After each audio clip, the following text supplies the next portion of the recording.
Така, това е винкел. Един приятел ми го донесе от Дубай и после минахме през eBay и оттам на яхта бехме.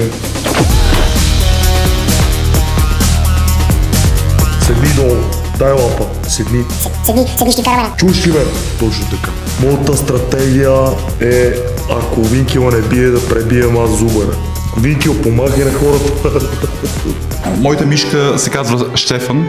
Той е един невероятен атлет и аз съм сигурен, че ще се справи много добре, много е бърз. Освен това е доста лакомичък и аз съм решил да го примамя, за да тича по-бързо, като му предоставя едно чипче Рафълс. Щефан, ево тук. Щефан, върни се, ще паднеш, не се качвай горе, моля ти. Щефан, чакай, пази силите за състезанието, Щефан. О, копе, не, пак в ръката. Не е важно колко ти е голяма мишката, ами какво можеш да правиш с нея. Хайде, ела. Щефан, какво правиш? Той се къпе преди състезание.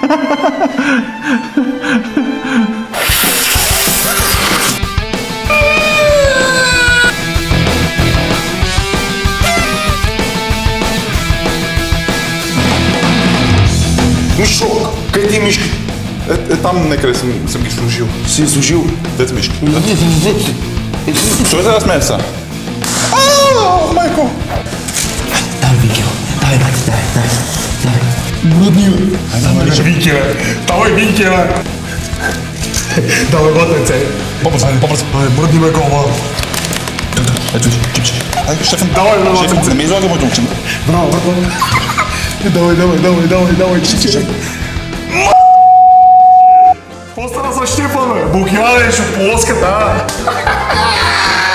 Кажи, какво стара, бе, Що да сме?